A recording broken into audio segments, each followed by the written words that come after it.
The last one I want to talk about is the CV. This often comes up in matric, and it usually entails writing both a CV and a letter of application.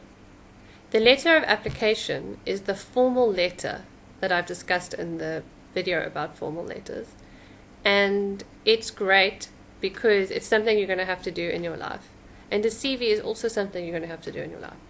So this one in an exam takes quite a lot more time than the other options, because in addition to writing a formal letter, you also have to write a whole CV.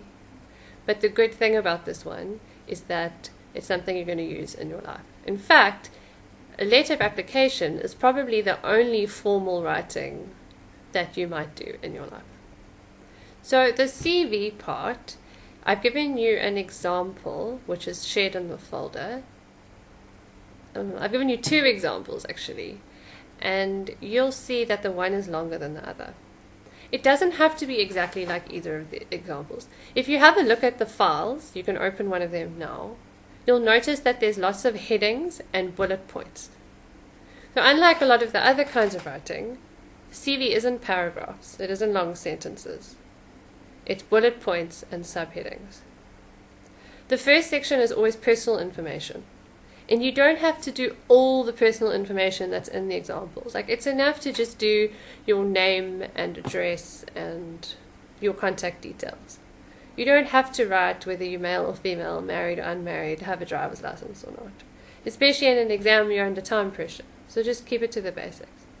The next thing you usually have to do is either education or formal qualifications. So your next heading can either be the word education or the words formal qualifications. And then you're going to write down either what institutions you've completed a course at, or a degree that you've got, or in your case where you did matric and the marks that you got.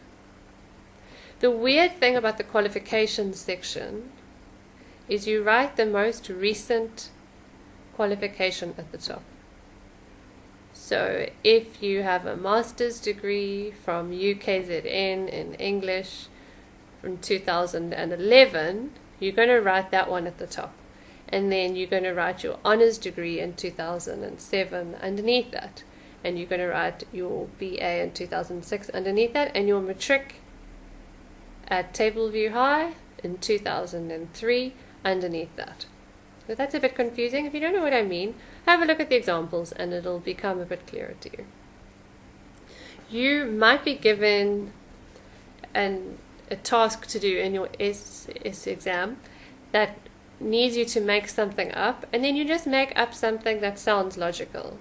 Or if you have to be real, then you're just going to put your matric, where you went to school, what year you finished school, and what subjects you did for matric.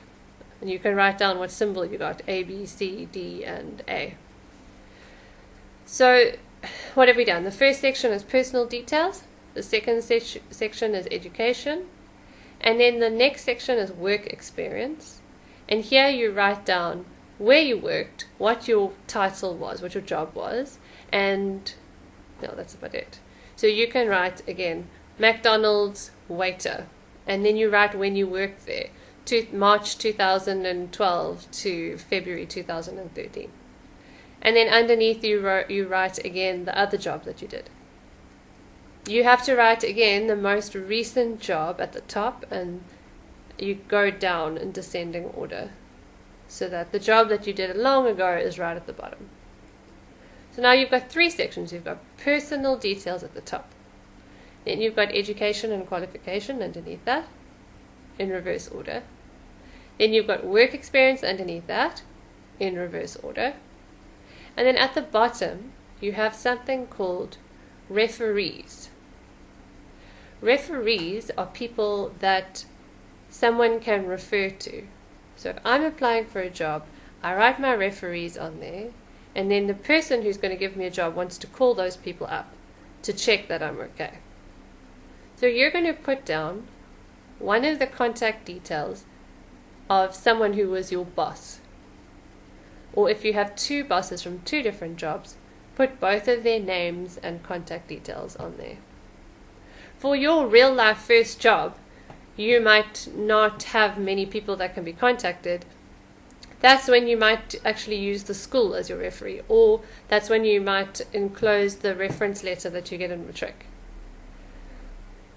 Some people that I know have even used a pastor in their community as a referee to give a character reference. So someone who can say, yes, this person is honest and committed and they're a good person.